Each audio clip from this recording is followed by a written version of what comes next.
میرے رسول پاک صلی اللہ تعالی علیہ وسلم کو اللہ نے سمندروں سے بڑا حوصلہ عطا فرمایا تھا. سمندروں سے بڑا. سمندروں سے بڑا مشکل ہوتا ہے بیٹی کے قاتل سے صلح کرنا. بڑا مشکل ہوتا ہے. بڑا مشکل ہوتا ہے کانٹے بچھانے والوں کے رستوں میں پھول بچھانا. او بھائی یہ بڑا ہی مشکل ہے. بڑا جنہوں نے پتھر برسائے ہوں مکے سے نکالا ہو ان کے گلے میں پھولوں کے ہار ڈالنا. پر سلام اس پر کہ جس نے دشمنوں کو بھی قبائیں دیں. سلام اس پر کہ جس نے گالیاں سن کر دعائیں دی. تو حضور نے حلم کا مظاہرہ کیا. تدبر، صبر ایک تدبیر ہے. یہ آپ کو سیاح کر دے. جو اللہ نے آپ کو دیا اس پہ راضی رہے، صبر کرے اور اپنے ارد گرد لوگوں کو دیکھ کے پریشان نہ ہو.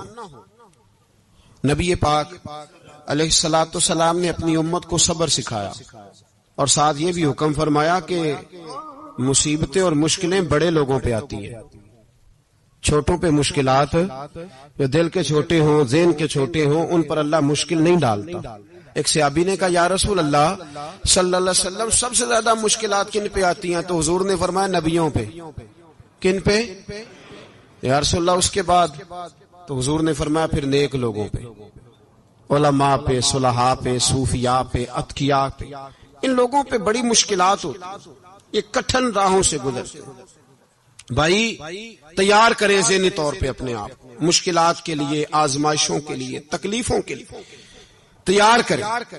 جب آپ تیار رہیں گے پھر آنے والی مشکل آسانی سے گزر جائے گی. اور جب کہیں گے پتہ نہیں کیا ہوگا، حوصلہ چھوڑ جائیں گے، پھر معاملہ خراب ہوگا.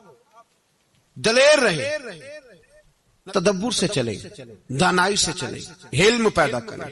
بردباری ہمیں کئی دفعہ سجدہ صاف کرنا پڑتا ہے. ہم جو کہتے ہیں بات اس کے الٹ نکل آتی ہے. ہم کسی شخص کے بارے میں کچھ تبصرہ کر بیٹھتے ہیں، کچھ عرصے کے بعد ہمیں پتہ چلتا ہے کہ وہ تو ایسا تھا ہی نہیں، ہم نے غلط بات کر دی. ہم بغیر تحقیق کے، بغیر تفتیش کے، حوصلہ نہ ہونے کی وجہ سے، صبر نہ ہونے کی وجہ سے ہم بہت سارے کام کر گزرتے ہیں، پھر ہمیں نقصان ہوتا ہے. اپنی زندگی میں حلم نہ چھوڑیں، حوصلہ نہ. لڑائیاں ہوتی ہیں نا گھروں میں، اس کی وجہ خامد ہوتا ہے، بیوی نہیں ہوتی. یہ بات گھر جا کے بتانا کہ آج انہوں نے کہا. لڑائی کی وجہ کون ہوتا ہے؟ نہ بولو تسی، پر میں تے آنکھ ہی چھڑیا ہے، وہ تو ریکارڈ ہو گیا ہے. لڑائی کی وجہ کون ہے؟ جڑے باتیں لڑتے نے وہ کوندے ہی نہیں پے. وجہ کون بنتا ہے جی؟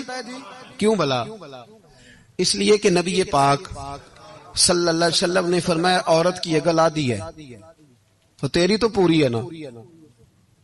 تو اس کا مطلب ہے لڑائی اگر بچ سکتی تھی تو مرد کی وجہ سے بچ سکتی تھی، گھر میں امن ہو سکتا تھا.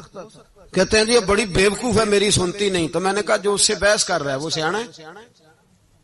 بولیں. جو بحث کر رہا ہے وہ عقل مند ہے. بندہ تو چلو تھا وہ دانشور شیکسپیئر، باتیں بعض اوقات اس کی کچھ ایسی ہیں. اس سے کسی نے پوچھا تھا عورتوں سے کون جیت سکتا ہے بحث میں؟ تو اس نے کہا تھا وہ جو ان سے بحث نہ کرے، جو ان سے بحث. تو بھائی تو وجہ اس لیے کہ حوصلہ تو نہیں کرنا تھا. نبی پاک علیہ السلام نے فرمایا بی بی ٹیڑھی لکڑی ہے، سیدھی کرنے کی کوشش کرو گے تو ٹوٹ جائے گی. سیدھی تو پھر کتنا بیوقوف ہے جو پتھر سے سر رگڑ رہا ہے، کتنا نادان ہے جو یہ حرکت کر رہا ہے، دریا میں چھلانگ لگا کے کہتا ہے ڈوبوں گا نہیں. تو بھائی حوصلہ پیدا کرے، علم پیدا کرے. بہت ساری ایسی باتیں کرے گی جس میں اشتعال آئے گا. فٹافٹ 3 لفظ طلاق کے دے دیے، اب بھاگا گیا مفتی صاحب کے پاس، او ہو 4 بچوں کا کیا بنے گا. اور یہ بات پکی ہے کہ بچوں کو صرف ان کی ماں ہی پال سکتی ہے، ان کی ماں. تو نے 3 جملے کہتے سوچا ہی نہیں، تیرا کا گیا تو یہ تو نئی بیوی ملے گی، اور اس کا بھی کیا گیا، اس کو بھی شاید شوہر مل جائے. ان پھولوں کی پرورش صرف ان کا مالی کر سکتا ہے، دوسرا کر سکتا. تو نے حوصلہ ہی نہیں کیا. ٹھیک ہے غلطی بی بی کی تھی، پر تو مرد تھا نا، تیرے پاس تو دلیری تھی. فٹافٹ 3 طلاق کے جملے کہہ دیے. اور میرے رسول پاک علیہ السلام نے فرمایا جائز کام بڑے ہیں، پر طلاق جائز تو ہے، پر میرے رب کو پسند نہیں، اللہ کو پسند تو نے مالی بگا دیا جس نے تیرے گھر کا باغ سینچنا تھا. تو بھائی یہ حوصلہ نہیں، درجنوں طلاقیں، 20 کیس، اور ابھی وہ شادی کے پورے کپڑے نہیں پہنے تو طلاق پہلو. اس کی وجہ یہ کہ حوصلہ نہیں، صبر نہیں، رضا نہیں.